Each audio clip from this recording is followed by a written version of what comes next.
The image was 12 pixels wide.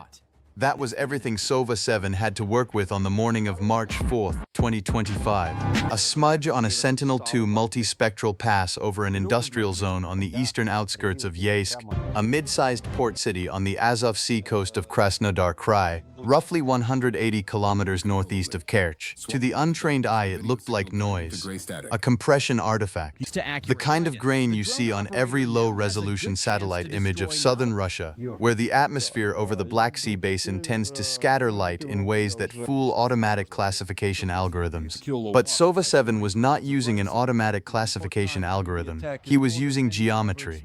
The shadow fell at the wrong angle. 47 days later, after cross-referencing that shadow against Russian rail freight manifests sourced by Ukrainian hacktivist networks, against Flight Radar 24 anomalies over the Azov coast, and against the resupply timing patterns of Shahed 136 strike waves hitting Odesa, Mykolaiv, and Izmail throughout the first half of 2025, SOVA-7 had assembled what the Molfar OSINT collective would describe internally as a high-confidence target package, a forward assembly and refueling depot for Iranian-designed Shahed 136 loitering munitions, hidden inside a repurposed industrial facility on the outskirts of a Russian city that most Western analysts had never looked at twice. The depot was estimated to handle 40 to 60 Shahed airframes per resupply cycle. At the operational tempo Russia was sustaining against Ukraine's southern ports in early 2026, that meant this single installation was feeding a significant fraction of the drone strikes hitting Odesa's grain export infrastructure and Izmail's Danube terminals, one of the highest value soft targets in southern Russia, found not by a satellite constellation operator or a signals intelligence agency, but by one analyst in a cramped Lviv apartment working from publicly available data, who noticed that a shadow was 12 degrees off from where it should have been. This is the story of how he found it, and it starts with understanding what Sentinel-2 can and cannot see, and why that gap is exactly where OSINT analysts live. The European Space Agency's Sentinel-2 constellation consists of two satellites, Sentinel-2A and Sentinel-2B, operating in a sun-synchronous orbit that gives them a combined revisit time of approximately 5 days over most of the Earth's surface. They carry a multispectral instrument capturing imagery in 13 spectral bands at resolutions ranging from 10 to 60 meters per pixel. From major population centers and high-interest areas, ESA and its Copernicus program partners make this data publicly available with a lag of roughly 24 to 48 hours. 10 meters per pixel sounds impressive until you realize that a KAMAZ 65,117 fuel tanker truck, the workhorse of Russian military logistics, used extensively for both conventional fuel and specialized aviation-grade kerosene, is approximately 10 meters long. In a Sentinel-2 image, that truck is 1 pixel. Its shadow, depending on the sun angle at the time of the satellite pass, can be 2 to 4 pixels long. That shadow is often more informative than the object itself, because shadows carry shape information that low-resolution images compress away. SOVA-7 had been running a systematic shadow angle analysis of suspected logistics sites in southern Russia since late 2024. The methodology was not new. Researchers at the Middlebury Institute of International Studies and several independent OSINT accounts had pioneered similar approaches for tracking North Korean missile transport and Iranian fuel convoys. The basic principle is straightforward. If you know the precise time and date of a satellite pass, you can calculate the exact solar azimuth and elevation angle for any point on Earth at that moment. From those angles, you can predict the precise length and direction of the shadow that any object of known height would cast. If the shadow you observe deviates from that predicted direction by more than a few degrees, either the object is not what it appears to be, or it is positioned in a way inconsistent with its stated purpose. The shadow SOVA-7, observed on the March 4th Sentinel-2 pass over the Yeysk industrial zone, was 12 degrees counterclockwise, from where a standard commercial fuel tanker parked in a standard orientation would cast a shadow at that time of day. 12 degrees is not much. It is roughly the angle between the hour and minute hands on a clock at 12:40. But for a parked vehicle on flat terrain, with no topographic features to distort shadow geometry, 12 degrees matters. It suggested a vehicle oriented towards something specific, not parked randomly, but pointed deliberately, pointed in this case toward a large rectangular structure in the industrial compound's northwest corner. Sova-7 flagged it and moved on. He had hundreds of sites to monitor. It was not until the second pass, 9 days later on March 13th, that something clicked. The tanker was back. Same approximate position, same anomalous shadow angle. In 9 days, whatever this vehicle was doing, it had come back to do it again. Here is what is most surprising about what happened next. It was not the satellite imagery that cracked this case open. The imagery was the hook, the irritant, the grain of sand. What Sova-7 actually spent the next 5 weeks doing was building context around that irritant. The satellite images told him a vehicle was visiting a specific structure on a roughly 9 to 11-day cycle. Everything else he had to reconstruct from sources that had nothing to do with satellites. This is what open-source intelligence actually looks like in 2025.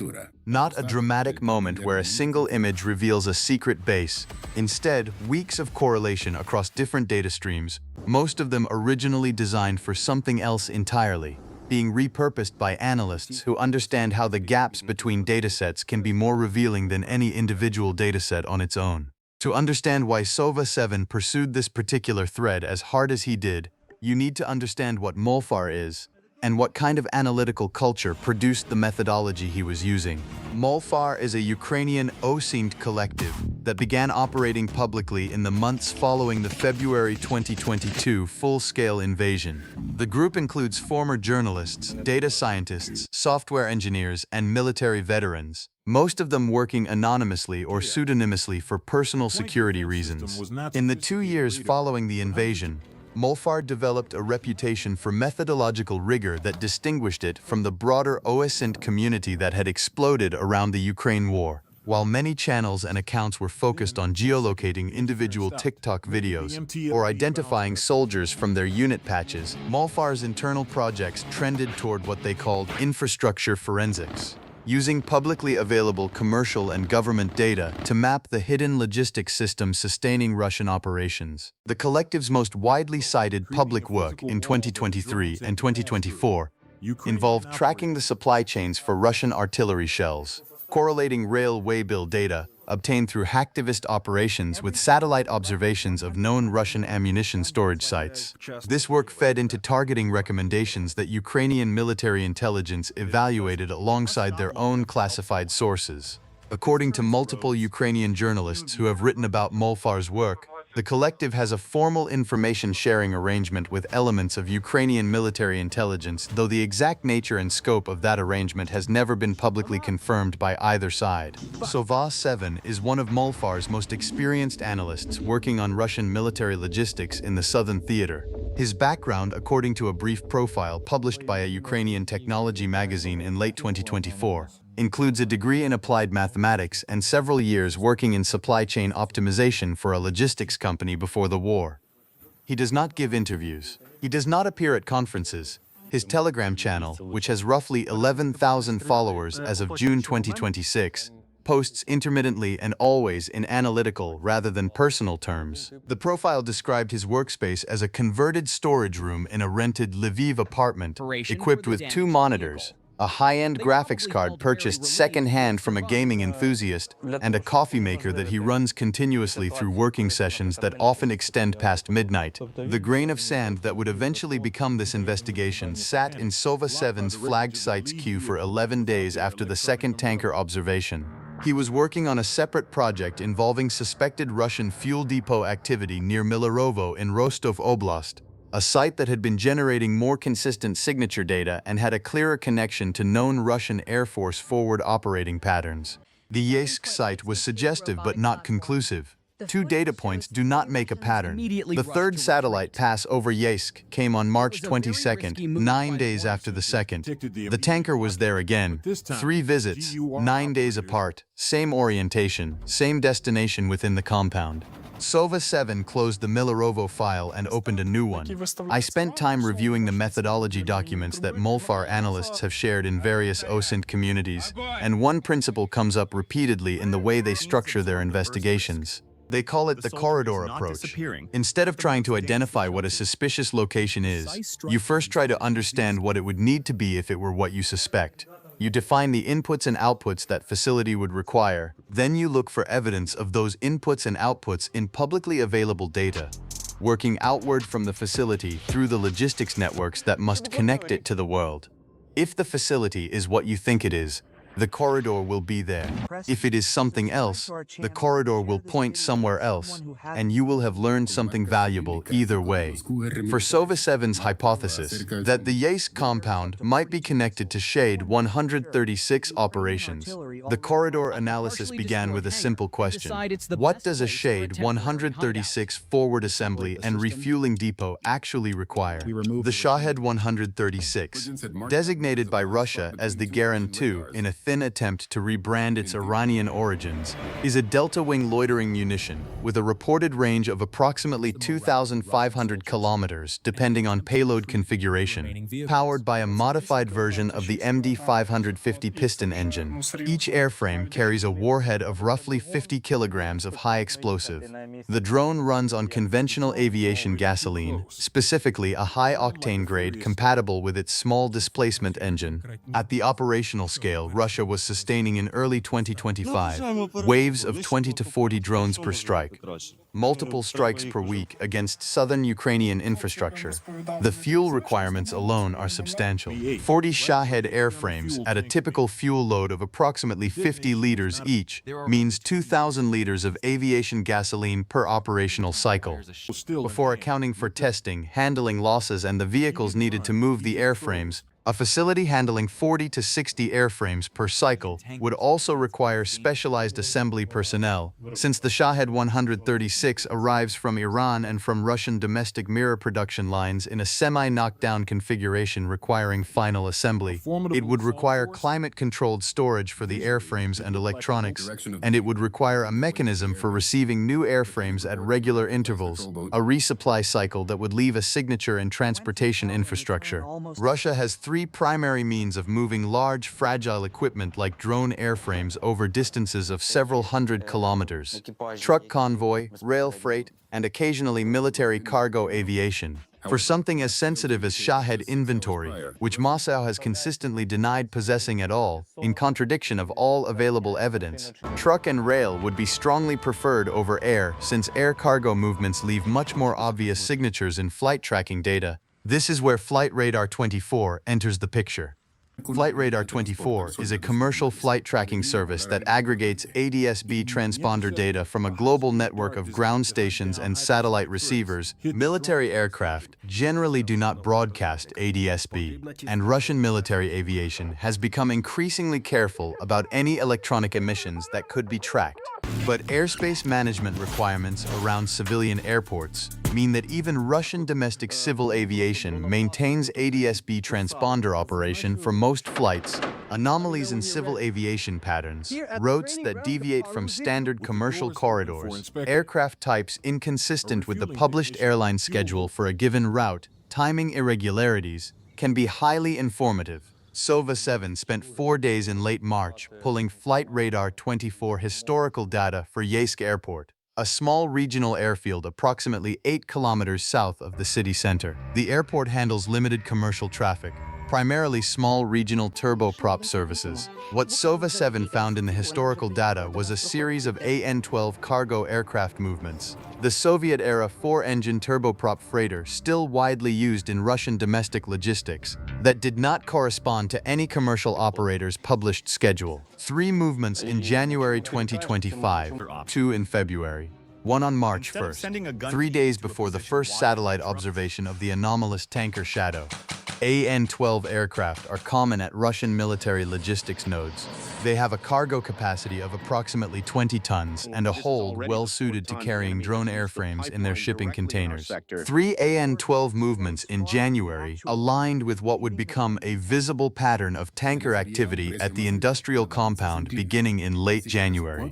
Based on retroactive analysis of earlier Sentinel-2 passes SOVA-7 had not initially examined, the correlation was imperfect but directionally consistent. Here is the part that does not make sense on the surface, and it matters for understanding why this investigation took 47 days instead of 4. Correlation is not identification. AN-12 movements to a small regional airport could have dozens of explanations. The tanker shadow at the industrial compound could still be a conventional fuel resupply operation for any number of industrial purposes. Yeysk has light manufacturing, a small fishing fleet, and various agricultural processing facilities that all require fuel deliveries. The 9 to 11-day cycle could reflect nothing more sinister than a normal commercial fuel delivery contract. To close the gap between suggestive correlation and high-confidence identification, Sova-7 needed a third data stream. He needed the rail freight. The Russian rail freight manifest data that Ukrainian hacktivist networks have been intermittently obtaining and releasing since 2022 is one of the most consequential OSINT resources of the entire war. Russian Railways, known as Rusdi, maintains a centralized cargo documentation system that tracks waybills for freight shipments across the entire national rail network. These waybills include the origin station, destination station, declared cargo category, weight, and shipper codes.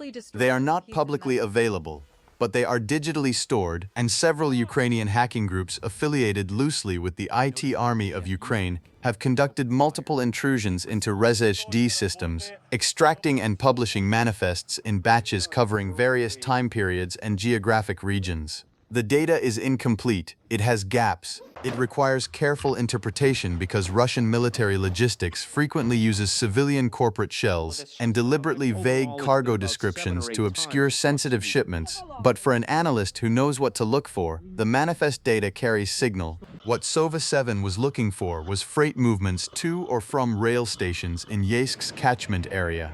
Specifically the Yeysk station itself, and the Primorsko-Akhastak junction approximately 40 kilometers to the west, which handles a higher volume of industrial freight for the Azov Coast region. He was looking for cargo categories that might correspond to military equipment shipments in the relevant time windows. Declarations for precision instruments, machinery components, chemical supplies, or the deliberately vague categories that Russian military logistics prefers when it cannot entirely avoid creating a paper trail. The manifest data Molfar had access to covered the January through March 2025 period for the Krasnodar Krai rail network, obtained through a hacktivist operation that Ukrainian media reported on briefly in April 2025, without disclosing the full scope of what had been obtained. Within that data, Sova-7 found 3 freight movements that warranted attention. The first was a shipment arriving at Yeysk station on January 19, 2025, declared as machinery components, weighing approximately 8.4 metric tons, originating from a rail junction in Voronezh Oblast. The shipper code corresponded to a company registered in Moscow in late 2022, with no apparent commercial history prior to that date. The second was a similar movement on February 11th, slightly lighter at 6.1 metric tons, same shipper code, same origin region. The third arrived on February 28th, 4 days before the first AN-12 movement Sova-7 had identified in the Flight Radar 24 data, and 3 days before the first Sentinel-2 pass showing the anomalous tanker shadow. 3 freight movements, 3 AN-12 flights, a tanker returning to the same structure on a 9 to 11-day cycle, across 5 satellite passes over 7 weeks. Each piece of evidence was individually explainable. Taken together, they formed a pattern that, in Sova-7's analytical framework, exceeded the threshold for a credible target hypothesis. Not proof, not confirmation, but a coherent picture of a facility receiving shipments from an unidentified supplier in the Voronezh region, a region that contains several Russian defense industrial facilities, including plants involved in domestic Shahed Mira production, processing those shipments with regular fuel-intensive operations, and doing so with a rhythm that aligned with the operational tempo of Shahed strike waves against Ukrainian southern infrastructure. This is the point where Sova-7 brought the full Molfar analytical team into the loop. Put yourself in his position for a moment.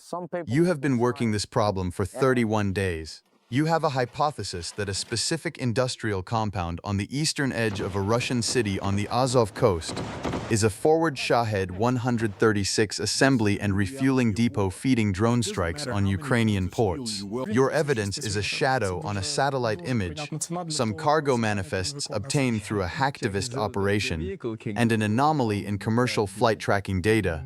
You have not spoken to any human source inside Russia. Everything you know came from publicly available data, or data that became public through a cyber attack on Russian railways. And if you are right, you have just located one of the most significant pieces of Russian drone warfare infrastructure in southern Russia, a facility that may be responsible for a meaningful fraction of the strikes that have been hitting Odesa's port quarter repeatedly throughout 2025, that have damaged Izmail's Danube grain terminals, that have been degrading Ukraine's capacity to export grain through the Black Sea route to global markets that depend on it. The question is what to do with this. Molfar's response was methodical. They assigned 3 additional analysts to independently attempt to replicate Sova-7's findings using the same data sources, without being told his conclusions in advance. This is standard procedure for any high-confidence target package the collective intends to share with external partners, a form of analytical red teaming designed to catch confirmation bias before it can corrupt a recommendation that might influence real-world operations. The replication exercise took 12 days. During this period, the 4th and 5th Sentinel-2 passes over the Yeysk site confirmed the tanker's continued presence, and a second analyst independently identified what Sova-7 had catalogued as the compound's most distinctive structural feature, a ventilation modification visible in higher-resolution commercial imagery from Planet Labs' SkySat constellation, accessible through a university research account that Molfar maintains. The modification, additional external ducting on the compound's northwest structure, was consistent with climate-controlled storage or a spray coating operation, climate control for electronic storage, or a spray operation for applying fuel-resistant coating to airframe components, would both fit drone assembly activities. It did not fit the site's nominal designation as a food processing facility, which is what appeared in Russian commercial registries. The Molfar team completed their independent review on April 18, 2025, 45 days after Sova-7's initial observation. 2 of the 3 independent analysts reached the same high-confidence conclusion Sova-7 had reached. The third assessed the evidence as medium confidence, citing the gaps in the rail manifest data and the possibility that the AN-12 movements reflected an entirely separate logistical operation sharing the same airport. That dissent was noted formally in the target package documentation. It was not suppressed or minimized. In the OSINT community, the integrity of the analytical process depends on honest disagreement being recorded alongside majority conclusions. On April 19th, Molfar transmitted the package to their contacts in Ukrainian military intelligence through an established secure channel. The package included all source data, the analytical methodology documentation, the independent replication results, and the dissenting assessment. It was structured as a target nomination, not a strike recommendation, a distinction the collective maintains carefully.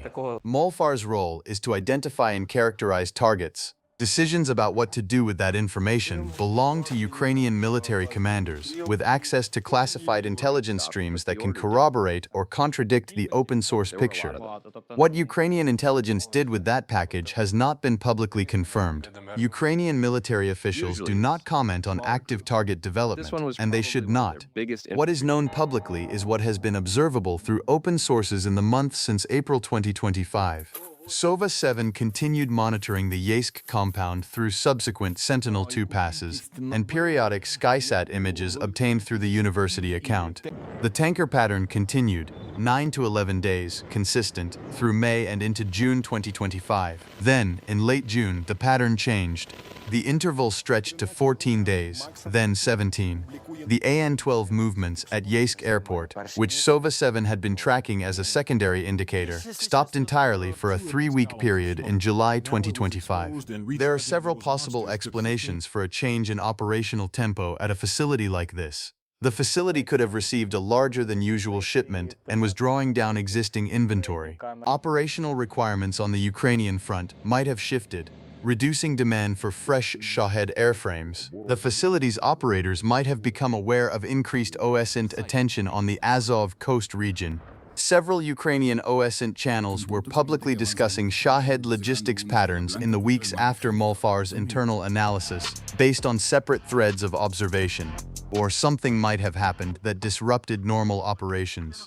One detail that stuck with me in reviewing this case is how the public record intersects with the operational timeline in ways that are suggestive without being conclusive. In late June 2025, Ukrainian forces conducted a series of long-range drone strikes on targets in Krasnodar Krai that Ukrainian military officials described only in general terms as logistics infrastructure. Russian sources reported explosions in several Krasnodar Krai locations, including reports from Telegram channels affiliated with Russian emergency services of an incident near the Yeysk area. Russian official sources did not confirm any specific strike damage. Ukrainian officials did not claim a specific target. The gap between what public sources confirm and what open-source analysis suggests is exactly where this investigation lives. OSINT can build a compelling case for what a facility is and where it is. It cannot by its nature confirm what happened next. That boundary is where the story of SOVA-7 and the Molfar collective ends, and where other intelligence streams classified and unavailable to outside analysis take over. Here is the take that will probably get us pushback from some corners of the OSINT community. The most important thing about this investigation is not whether the depot was subsequently struck. The most important thing is the methodology. Because what SOVA-7 demonstrated across 47 days in a Lviv apartment is that Russia's concealment posture for Shahed infrastructure, relying on civilian cover, keeping assets dispersed, avoiding obvious military site designations, is fundamentally incompatible with the operational signatures that come with running those assets at the scale required to sustain a major drone campaign. You cannot run 40 to 60 Shahed airframes per resupply cycle through a facility without creating logistical signatures that open-source analysts can detect. The fuel movements, the freight patterns, the aviation anomalies, these are not secrets that can be easily hidden. They are operational necessities. Russia's choice to scale up Shahed production and forward deployment to the degree needed to maintain its strike tempo against Ukrainian infrastructure created a detectability problem that no amount of civilian camouflage can fully solve. This is what I keep coming back to with this case. The escalation of Iranian drone use in the Russia-Ukraine war did not just represent a tactical problem for Ukrainian air defense, it created a strategic OSINT opportunity. The larger the scale of Shahed operations, the more logistical infrastructure they require, and the more of that infrastructure is visible to patient, methodologically disciplined open-source analysts working from publicly available data. Russia built a supply chain large enough to keep hitting Ukrainian ports. That supply chain is large enough to find. Molfar is not alone in doing this work.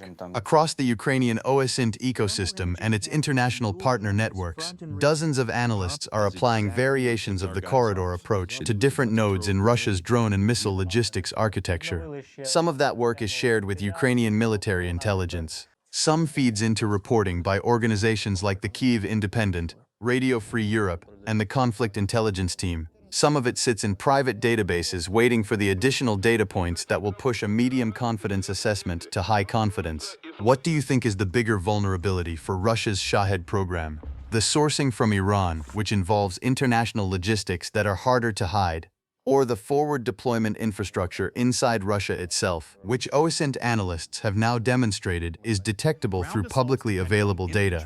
That question matters for how Ukraine and its partners think about countering the drone campaign, and there is genuine disagreement among analysts about where the leverage points are. The broader context matters here. Russia's Shahed 136 campaign against Ukraine's southern ports is not simply a military operation. It is an economic warfare strategy targeting the grain export infrastructure that, even under wartime conditions, has continued to supply global markets through the Black Sea corridor. The UN-brokered grain deal that allowed Ukrainian exports through a monitored corridor collapsed in July 2023, when Russia withdrew.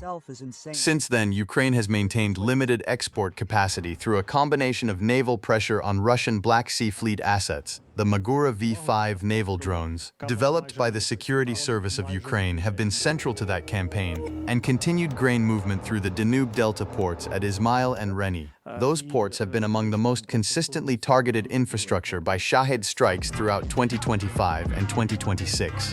Izmail is approximately 340 kilometers from Yeysk by direct line, well within the Shahed 136's operational range, even with a meaningful payload. Odesa, the largest of the targeted port cities, is approximately 450 kilometers away. The compound Sova-7's analysis pointed to was geometrically well-positioned to serve as a forward staging point for strikes on exactly the targets that have been most consistently struck. The Shahed 136 guidance system, a combination of inertial navigation with GPS backup and terminal optical correlation, does not require a straight-line flight. The drones typically approach Ukrainian targets from multiple directions in a single wave, with individual airframes flying indirect routes designed to complicate air defense intercept geometry.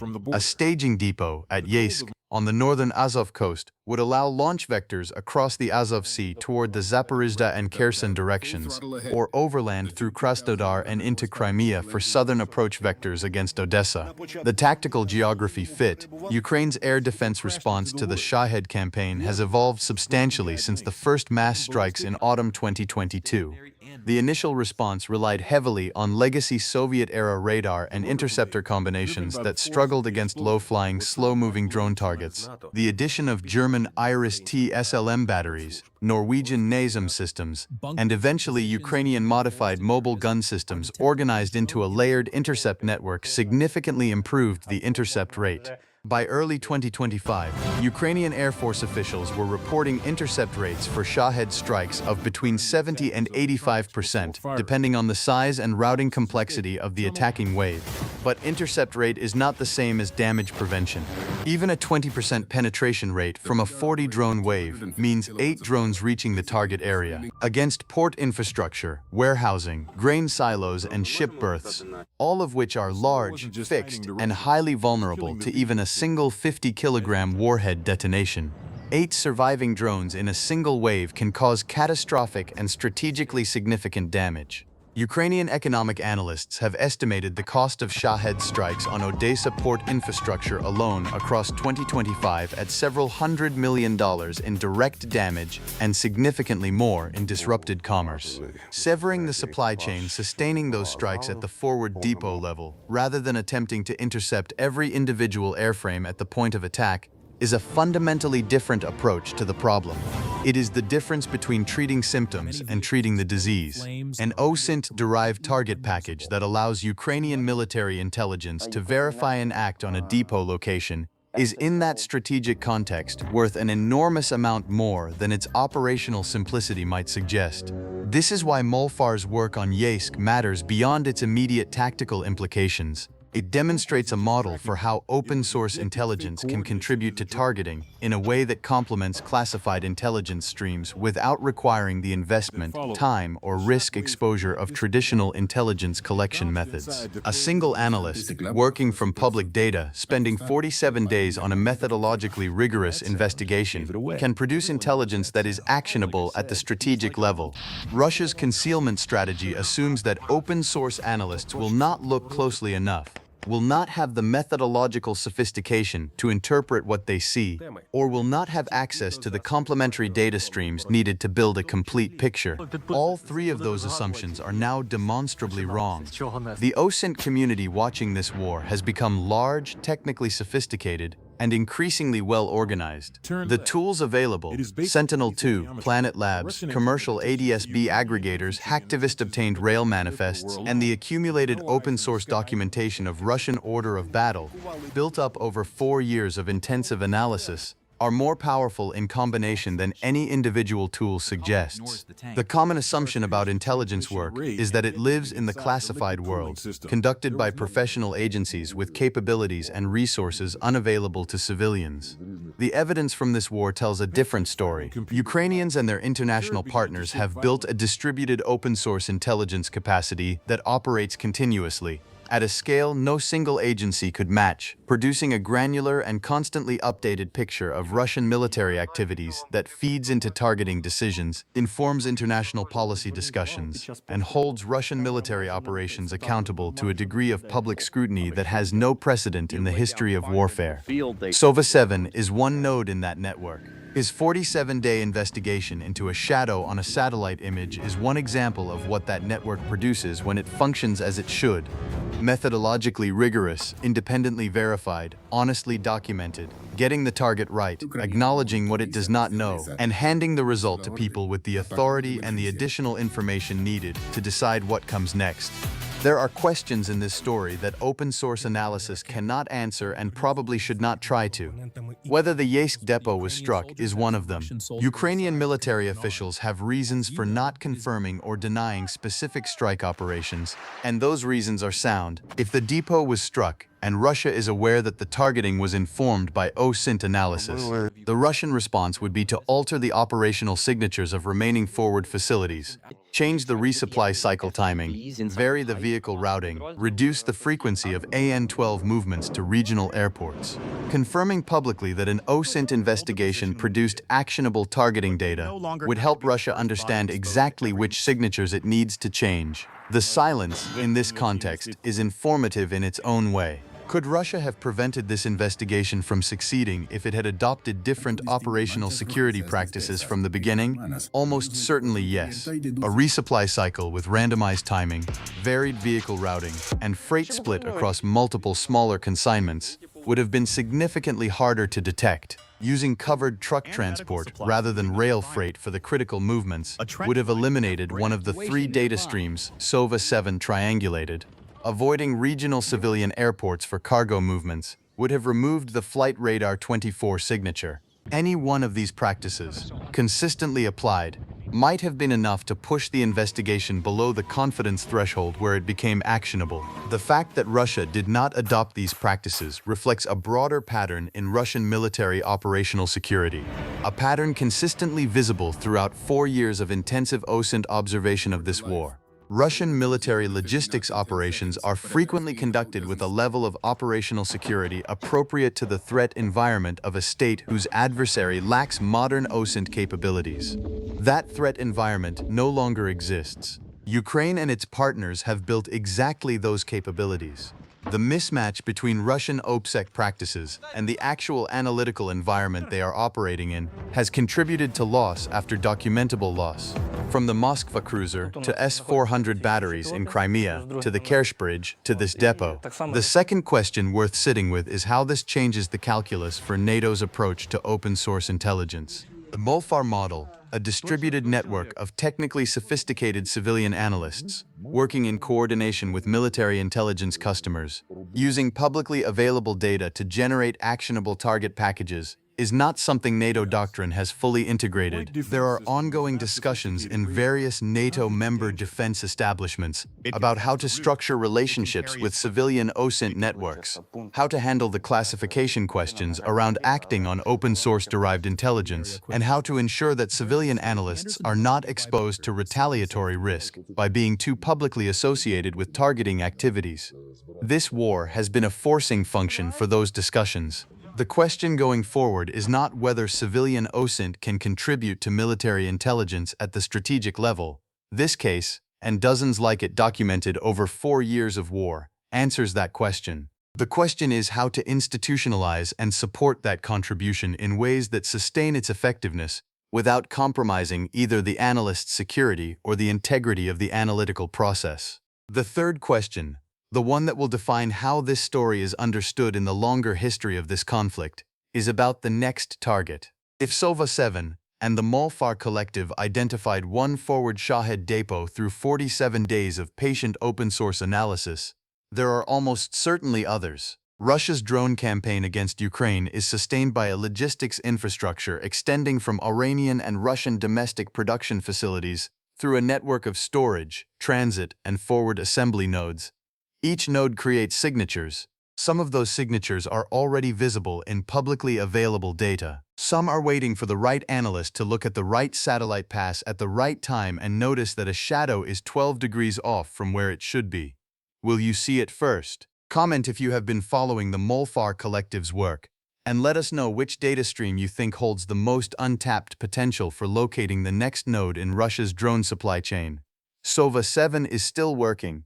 The Lviv apartment is still dark at midnight. The coffee maker is still running, and somewhere on the Azov coast, or in Rostov Oblast, or in the industrial zones east of Voronezh where the rail manifests show movements that do not quite add up, there is another shadow that is 12 degrees wrong.